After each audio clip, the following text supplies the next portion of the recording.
Captain Eleanor Vasquez stood on the bridge of the Terran Defiance watching the stars through thick armored glass that hadn't been replaced in 50 years. The dreadnought groaned round her like an old man getting out of bed. 200 years. Old and still flying. Barely. Captain, we're getting another transmission from the Galactic Council, said Lieutenant Chen, her communications officer. His young face showed embarrassment. They're calling us the Heritage Vessel again. Eleanor snorted. Heritage Vessel. That was politician speak for a floating museum piece. She'd heard worse. The Centaurian delegates called her ship the Human Rust Bucket. The insectoid Vrakari made clicking sounds that their translators politely rendered as antique curiosity. Put it through, Eleanor said, settling into her command chair. The worn leather had molded perfectly to her body over the past 15 years. The holographic display flickered to life, showing Ambassador Thelen of the Galactic Council. His blue skin and elegant features marked him as Altarian, one of the advanced species that looked down on humanity's crude technology. Captain Vasquez, Thelen began, his voice dripping with barely concealed condescension. The Council has reviewed the Zephyrian ultimatum. You are to take the Terran Defiance to the Kepler 442 system as part of the diplomatic response. Eleanor raised an eyebrow. Diplomatic response. They want us to abandon 12 human colonies because the Zephyrians decided they own that chunk of space now. The Zephyrian hegemony has superior claim to those systems, Thelen replied smoothly. Their technology far exceeds anything in human possession. This is merely a formality, a show of respect for human sovereignty before the inevitable. Translation. They wanted her antique ship there so the Zephyrians could laugh at it before steamrolling the human colonies. A token gesture to make the other species feel better about abandoning humanity to the wolves. Understood, Ambassador, Eleanor said. We'll be there. The transmission cut off, leaving the bridge in uncomfortable silence. Eleanor's crew exchanged glances. They all knew what this meant. Captain, said Commander Torres, her first officer. The Zephyrians have 30 ships in that system. All new construction, plasma shields, quantum torpedoes, the works. We'll be outgunned 300 to 1. Eleanor smiled grimly. Maria, how long have you served on this ship? 8 years, Mom. And in those 8 years, how many times have people told you this ship was obsolete? Torres thought about it. Every day. Captain, and yet here we are, still flying. Eleanor stood up, walking to the massive steel blast doors that protected the bridge. She ran her hand along the metal, feeling the scars from countless battles. You know what they don't understand about old things, Maria. They're old because they're hard to kill. The bridge crew was listening now. Eleanor could feel their attention like a physical thing. These weren't the best and brightest. Those went to the shiny new ships with their energy shields and quantum computers. These were the leftovers, the ones nobody else wanted. Just like their ship, the Zephyrians have been expanding for 50 years, Eleanor continued. Gobbling up systems with their superior technology. You know what they've never faced? Something that shoots back with good old-fashioned kinetic rounds and nuclear warheads. Chief Engineer Petrov spoke up from his station. Captain, their plasma shields will stop anything we can throw at them. Will they? Pavel, Eleanor asked. When's the last time anyone tested plasma shields against a full spread of Mark 7 nuclear torped? O's. When's the last time they faced railgun rounds moving at 30% light speed? The questions hung in the air. The truth was, nobody knew. For the past century, warfare had become increasingly elegant. Energy weapons, exotic matter shields, quantum disruption fields, clean, efficient, and predictable. The Terran Defiance was none of those things. She was a brute from an early age. When space combat was about, who could absorb the most punishment and keep fighting back. Besides, Eleanor added, they're not expecting a fight. They're expecting a surrender ceremony. That's quite an advantage. She moved back to her command chair, bringing up the tactical display. The Kepler 440 system appeared in blue holographic glory, showing the positions of human colonies and the Zephyrian fleet. Set course for Kepler 442, she ordered. Maximum burn. Aye, Captain, responded the helmsman. As the *10 Defiance turned ponderously toward its destination, Helena allowed herself a small smile. Let them laugh at the old human ship. Let them mock its thick armor and crude weapons. She'd been underestimated before. It never ended well for the other guy. The dreadnought's massive engines roared to life, pushing the ancient vessel toward what everyone assumed would be its final battle. Everyone except Eleanor and her crew, who knew something the galaxy had forgotten. Sometimes old school was the best school. The *10 Defiance dropped out of hyperspace at the edge of the Kepler 440 system, and Eleanor immediately knew they were walking into a slaughter. Jesus Christ, whispered Lieutenant Chen, staring at his sensor readings. Captain, I'm reading 31 Zephyrian vessels. They're beautiful. Eleanor had to admit he was right. The Zephyrian ships hung in space like deadly jewels, their hulls gleaming silver and blue. Each vessel was a work of art, smooth curves that seemed to flow like liquid metal, energy fields shimmering round them like aurora. They looked fast, elegant, and absolutely lethal. And look at that. Torres pointed to the tactical display. They've got 3 human frigates with them, the Sarajevo Mumbai and Lagos Eleanor frowned. Those were good ships, barely 10 years old, state-of-the-art human technology with quantum shields and plasmic cannons. What are they doing? Her question was answered seconds later as Admiral Crex's voice filled the comm channel. The Zephyrian's translator made his words sound cold and mechanical. Attention, primitive human vessel. You will observe a demonstration of Zephyrian superiority before your inevitable surrender. On the main screen, Eleanor watched in horrors. The 3 human frigates suddenly opened fire on empty space. Their weapon systems had been hacked and were firing randomly. The crews aboard those ships were probably fighting desperately to regain control. They've taken over their computers, Torres said, her voice tight with anger. One of the Zephyrian cruisers glided forward with predatory grace, a single pulse. A brilliant blue energy lanced out from its bow. The Sarajevo simply disappeared. One moment it was there, the next it was expanding gas and debris. Quantum disruptor, Helen muttered. Tears apart molecular bonds. The second pulse took out the Mumbai The third erased the Lagos from existence. 3 ships and 900 human lives.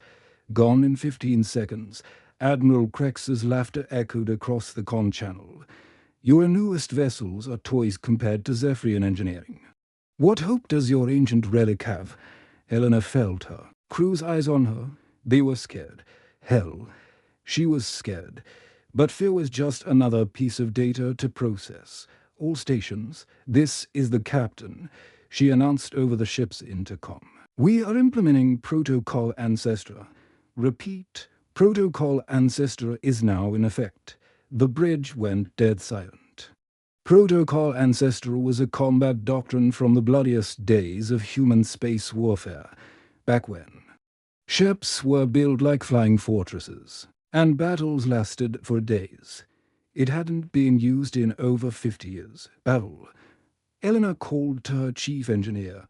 I need you to shut down all computer-assisted targeting systems. Everything goes to manual. Captain, that's insane. Petrov protested. How will we hit anything? The same way humans have been hitting things for thousands of years, with skill and instinct. The Zephyrians just demonstrated they can hack any computer system. They can't hack a human brain. She turned to her weapons officer, Rodriguez. I want all nuclear warheads and ready. Forget the fancy quantum torpedoes. They'll just get turned against us. Mom, nuclear weapons are considered primitive by galactic standards. Rodriguez said uncertainly. Good. That means nobody has built defenses against them. Eleanor watched the Zephyrian fleet begin to advance. They moved in perfect formation, their energy shields creating a wall of deadly light. It was intimidating as hell, which was exactly the point. Helm, take us in, she ordered. Captain, the helmsman looked confused, toward the enemy fleet. You heard me. As the Terran Defiance lumbered forward, Eleanor could hear the enemy communications traffic. The Zephyrians were laughing, making jokes about the stupid humans charging to their death. The first energy pulse hit them. Dead center, the ship shuddered, but Eleanor just gripped her chair tighter. The thick armor plating, to meters of hardened steel and ceramic composite, absorbed the blast like it was a gentle tap. Damage report, she called out. Hull breach on deck 7, section 12. Came the reply, sealing now. No casualties. Another pulse hit them, then another. The Terran Defiance kept coming, her ancient armor scarred but holding. Eleanor could hear the confusion in the Zephyrian communications now. Their weapons should have torn the human ship apart. Captain, Torres said, they're targeting our engines. Let them. Eleanor smiled grimly. Pavel, how are those engines running? Like the day they were built. Captain, these old fusion drives don't know how to quit. A brilliant beam of energy struck their port engine nacelle. The ship lurched, but kept moving. The Zephyrians had never faced engines built to survive direct hits from nuclear weapons. Ma'am, they're repositioning, the tactical officer reported. The entire fleet is moving to surround us. Perfect, Eleanor said. That's exactly what I want them to do. She opened a channel to the entire crew. All hands, this is the captain. They think we're running scared. They think we're weak because we're old. They're about to learn the difference between being old and being experienced. The Terran Defiance continued its steady advance, absorbing punishment that would have vaporized any modern ship, behind her scarred armor and primitive systems. 200 years of human engineering held firm. Eleanor allowed herself a small smile. Phase 1 was complete. Rodriguez, you have firing solution on the lead cruiser, Eleanor called out. Watching as her weapons officer manually adjusted the targeting computer with physical dials and switches that belonged in her museum. Aye, Captain. Locked and loaded. Rodriguez replied, his hands steady on controls that hadn't changed design in a century. Mark 7 nuclear torpedo ready to fire. Fire. The Terran Defiance shuddered as the massive torpedo launched from her forward tube. It wasn't elegant like the Zephyrian quantum weapons. It was a big, dun chunk of metal with a nuclear warhead that could crack a moon. Admiral Krex's voice crackled over the comm. Filled with amusement, pathetic humans still using primitive nuclear weapons.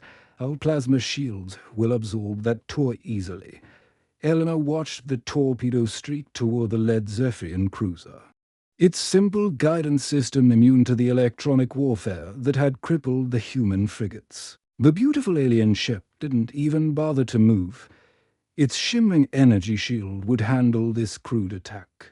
The nuclear warhead detonated against the plasma shield in a brilliant flash of light. For a moment, Eleanor thought it had been stopped. Then she saw the shield flicker and collapse as the rockkinetic force overwhelmed the elegant energy field. The second blast wave hit the Zephyrian hull directly. Direct hit, Rodriguez shouted. Their shield collapsed. The alien cruiser spun wildly through space, its perfect hull cracked and bleeding atmosphere. Emergency lights flickered on its surface as the crew fought to regain control. Impossible. Admiral Krex snarled. No primitive weapon should penetrate our defenses. Eleanor keyed her comm. Admiral, there's nothing primitive about a 50-megaton nuclear warhead. It's just old-fashioned. The Zephyrian fleet erupted into action. Energy beams lanced toward the Terran Defiance from every direction, turning space into a light show of deadly beauty. The ancient dreadnoughts sparked and glowed as the attacks struck home. Hull temperature rising, reported Chief Petrov. But we're holding steady. These old plates were designed for this kind of punishment. Railgun batteries. Target the destroyer on our starboard side, Eleanor ordered. The ship's massive railguns swiveled on their mechanical mounts. No computer assistance. Just good old-fashioned hydraulics and human skill. The gunners used optical sights, tracking their targets like their ancestors had done for centuries. Target acquired. Called out Gunner Sergeant Williams. Solid tungsten penetrator ready. Fire! The railgun discharge lit up the hole. As it launched a telephone pole-sized tungsten rod at 30% of light speed, the Zephyrian destroyer tried to dodge, its quantum engines pushing it into an impossible turn. But the gunners had led their target perfectly. The tungsten rod punched through the alien ship's hull like it was made of paper. The destroyer's elegant curves crumpled as the kinetic energy tore through its internal structure. Secondary explosions rippled along its length as critical systems failed. To down, Torres reported. But they're adapting. They're trying to flank us. Eleanor could see the Zephyrian formation changing. The sleek ships moving to surround her ancient vessel. Their energy weapons were having limited effect. But they had numbers and speed. Pavel, give me everything the engines have, she ordered. Captain, these old fusion drives weren't built for fancy maneuvering, Petrov warned. They weren't built for fancy anything. They were built to keep working when everything else failed.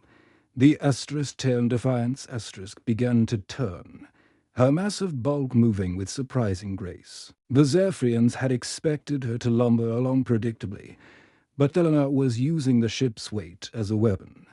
Boarding torpedo incoming, shouted the tactical officer.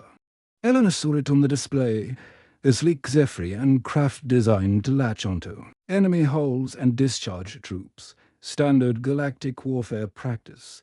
Disable the ship. Board it. Capture the crew. Point defense systems online, she ordered.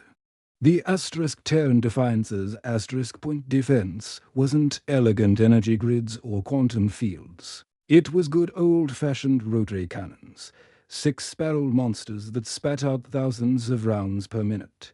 The boarding torpedo ran straight into a wall of depleted uranium shells. It disintegrated in a shower of sparks and debris. There, trying to jam our communications, reported Lieutenant Chen. Let them try, Eleanor replied.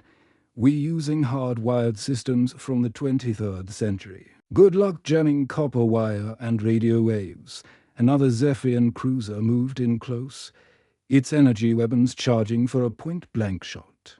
Eleanor could see the alien crew through their transparent hull. Tall, graceful beings with forearms and crystalline skin. Ramming speed, she ordered. Captain, her helmsman asked in shock. You heard me. Full power to forward shields. We're going to show them what 200 years of human engineering can do. The Terran Defiance surged forward, her ancient but powerful engines pushing her toward the alien vessel. The Zephyrian captain realized what was happening and tried to pull away, but it was too late. The human dreadnought's reinforced bus smashed into the alien ship's midsection.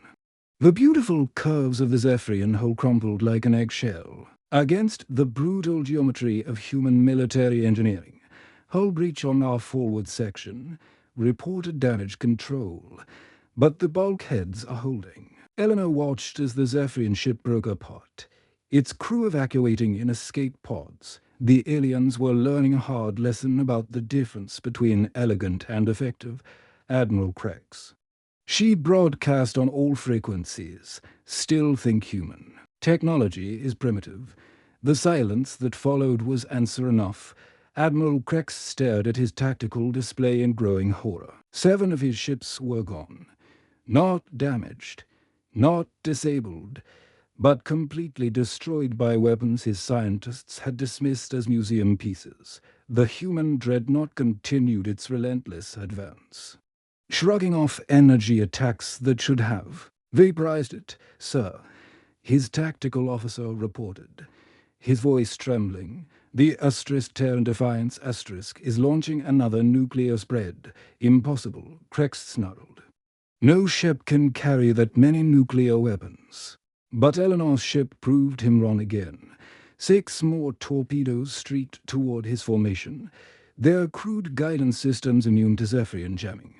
His captains tried to intercept them with point defense, but the human weapons were too simple. To confuse, the first torpedo took out a destroyer, its plasma shield collapsing under the raw nuclear fury. The second crippled a frigate. The third, fourth, and fifth found their marks among the tightly packed alien formation. "Spread out," Krex ordered. "Don't give them clustered targets." But Eleanor had anticipated this as the Zephyrian ships scattered. She opened fire with her railgun batteries. The ancient weapons tracked their targets with mechanical precision, each tungsten rod finding its mark with devastating effect. "Captain," Torres called out, "we're getting transmissions from other human ships in the system." Eleanor smiled grimly. She'd been waiting for this. "Put them through." The voice of Captain Morrison from the heavy cruiser New Tokyo crackled through the comm. "Eleanor, what the hell are you doing over there? Our sensors are reading impossible. Damage to the Zephyrian fleet. Just using the old ways." "Dak," Eleanor replied. "Shut down your computer targeting and go manual. These bastards can hack anything with a quantum processor, but they can't hack human instinct." "Are you insane? Manual targeting hasn't been used in combat for 50 years. "Exactly. That's why it works." On her tactical display, Eleanor watched as more human ships began arriving, reinforcements that Command had sent expecting to collect her wreckage. Instead, they found the Terran Defiance carving through the Zephyrian fleet like a shark through minnows. The destroyer Valkyria was the first to follow Eleanor's lead. Captain Hassan's voice came over the comm. "All right, Eleanor, we're going old school, switching to manual targeting now." Eleanor watched as the Valkyria launched a spread of old-fashioned kinetic missiles. Simple, dumb weapons that the Zephyrians had no experience defending against. 2 more alien ships went dark. "This is Captain Way of the Beijing *." Another voice joined in. "We're reading your tactics and adapting, switching to nuclear warheads and kinetic rounds." Admiral Krex was screaming orders at his fleet, but confusion was spreading through the Zephyrian ranks. Their elegant energy weapons were designed to penetrate modern shields and armor against the crude but effective defenses of older human ships. They were far less effective, Sir, Krex's science officer reported. "The human weapons are operating on completely different principles. Our countermeasures are useless." "Then adapt," Krex roared. "We can't, sir. Our ships are designed for modern warfare. We don't carry kinetic weapons or nuclear warheads. We assumed such primitive technology was obsolete." Eleanor heard every word through her signal intelligence team. The Zephyrians were learning what humanity had known for centuries. There was no such thing as obsolete, only inappropriate for the situation. "Rodriguez, target their command ship," she ordered. I want Admiral Krex to get a personal demonstration of human firepower. The *10 Defiance's main railgun, a monster weapon that ran the length of the ship, began charging. This wasn't a standard kinetic round. This was what the crew called the Planet Cracker, a tungsten uranium composite penetrator designed to punch through asteroids, firing solution locked. Rodriguez reported, his hands steady on the manual controls. Fire. The railgun's discharge was visible from across the system. The massive projectile streaked toward Krex's flagship at incredible speed, its passage creating a brief roar in space itself. The Zephyrian Admiral ship tried to dodge, its quantum engines pushing it into an impossible spiral, but Eleanor's gunners had calculated the shot perfectly, accounting for the alien vessel's evasion patterns. The penetrator struck the flagship's central hull with the force of a small asteroid. Impact. The elegant alien ship buckled and twisted as the kinetic energy tore through its sophisticated structure. Emergency alerts screamed across Zephyrian communications as the command vessel listed helplessly. "This is impossible," Krex transmitted, his voice filled with disbelief. "Your weapons are centuries old." Eleanor opened a channel to the entire Zephyrian fleet. "Admiral, you made a classic mistake. You confused new with better. Our weapons aren't primitive, they're proven." She gestured to Torres, who began broadcasting tactical data to the other human ships. Within minutes, the entire human response fleet was coordinating their attacks using principles from the bloodiest conflicts in human history. The New Tokyo and Beijing moved into flanking positions, their crews manually targeting Zephyrian vessels with nuclear torpedoes and kinetic rounds. The destroyer Valkyria used its smaller size to get in close, pounding alien ships with rapid-fire railguns. "We're getting casualty reports from across their fleet," Lieutenant Chen reported. 15 ships destroyed, 8 more heavily damaged. Eleanor watched as Admiral Krex's remaining ships began to retreat, their elegant formations breaking apart under the relentless assault of primitive human weapons. The aliens had come expecting an easy victory over inferior technology. Instead, they found themselves outfought by weapons their great-grandparents might have recognized. "Captain," Torres said quietly, "they're requesting terms for surrender." Eleanor looked out at the wreckage of the Zephyrian fleet, the broken remains of ships that represented the pinnacle of alien technology, destroyed by weapons the galaxy considered antique. "Not yet," she said. "We're not done teaching them about human ingenuity." Admiral Krex stared at the tactical display showing the wreckage of his once mighty fleet. 23 ships destroyed, 5 more crippled and bleeding atmosphere. His beautiful, advanced vessels, the pride of the Zephyrian hegemony, had been torn apart by weapons that belonged in a museum. "Sir," his surviving tactical officer whispered, "perhaps we should consider retreat." "Never." Krex slammed his fists on the command console. "I will not be humiliated by these primitive apes." He looked at his flagship's damage reports. The elegant curves of his command ship were scarred and twisted, but the quantum engine still functioned. His plasma shields were down, his weapons systems failing, but he had one advantage left: mass and momentum. "All power to engines," he ordered. "We're going to ram that ancient piece of scrap metal." His crew stared at him in shock. Ramming was considered barbaric by galactic standards, something only savages did when they ran out of civilized options, sir. "That's suicide," his first officer protested. "Better to die with honor than live in shame." Krex snarled. "The humans are emotional creatures. They form attachments to their ships like pets. When their captain sees us coming, she'll flinch. She'll try to save her precious relic instead of fighting." The Zephyrian flagship turned toward the *10 Defiance *. its damaged engines pushing it to maximum speed. Krex smiled coldly as he watched the human dreadnought grow larger on his screen. Aboard the Terran Defiance *, Lieutenant Chen looked up from his sensors with alarm. "Captain, the enemy flagship is on a collision course. They're coming straight at us at full speed." Eleanor studied the tactical display calmly. She could see what Admiral Krex was trying to do, use his ship as a guided missile. Betting that she wouldn't sacrifice her crew and her ship to stop him. Interesting strategy. She mused. "Torres, what's our structural integrity? Hull armor is at 60%, but the framework is solid." Her first officer reported. "The reinforced prow section is undamaged." Eleanor nodded. The Terran Defiance had been built during humanity's most violent period of space warfare, when ramming attacks were common. Her prow wasn't just armored.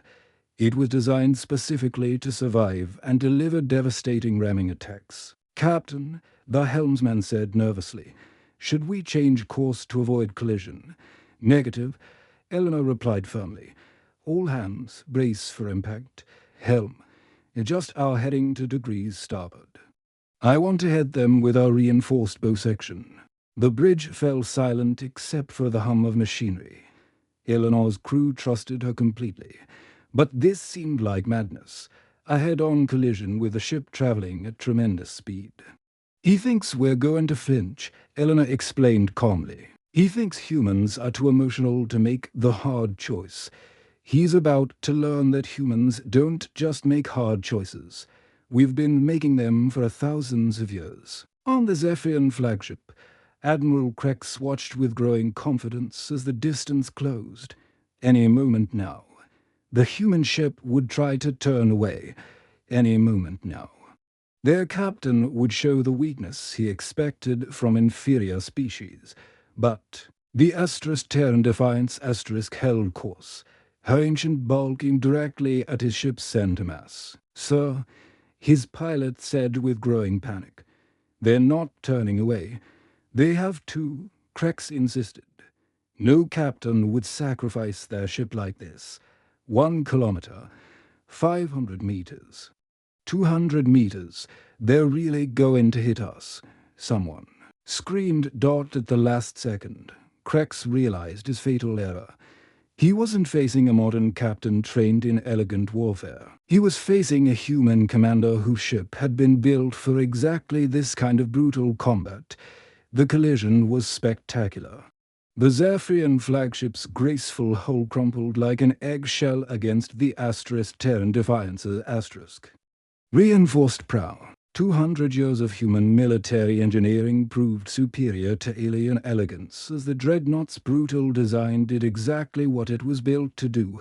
The impact drove the Zephyrian ship backward, its sophisticated structure folding in on itself. Emergency lights flickered and died as critical systems failed throughout the alien vessel. Aboard the Terran Defiance the crew felt the massive impact as a bone-jarring shock. But the old ship held together. Damaged reports flooded in, cracked bulkheads, damaged systems, injured crew members. But the ship remained intact and functional. "Damaged report," Eleanor called out, pulling herself back into her command chair. "Forward hull breach on deck 3. But the emergency bulkheads are holding," reported Chief Petrov. "We've got injured crew members, but no fatalities. The ship is still operational." Eleanor looked at the main screen, where Admiral Krex's flagship was breaking apart. Escape pods began launching from the dying vessel as the Zephyrian crew abandoned. "Ship, this is Admiral Krex. Came a broken transmission. I surrender. The remaining Zephyrian forces surrender unconditionally." Eleanor opened a channel to the entire system, not just to the surviving Zephyrian ships, but to every vessel, station, and colony that might be listening. "This is Captain Eleanor Vasquez of the Terran Defiance," she began, her voice carrying clearly. "Across space, to all alien species who believe human technology is primitive, who think our methods are obsolete, who assume that newer is always better. You've just learned a valuable lesson." She paused, looking round at her crew, the rejects and leftovers who had just defeated the most advanced fleet in the galaxy using weapons their ancestors would have recognized. "We humans have a saying: if it isn't broken, don't fix it. Our weapons work, our tactics work, our ships work, not because they're new or elegant or sophisticated, but because they've been tested in the fires of real combat for centuries." The comm channel was silent as her words reached across the galaxy. "Never mistake experience for obsolescence," Eleanor concluded, "and never, ever underestimate the humans." As rescue ships moved in to collect Zephyrian survivors, and the human fleet regrouped around the scarred but victorious Terran Defiance asterisk, word of the battle began spreading throughout known space. The galaxy would never look at human primitive technology the same way again.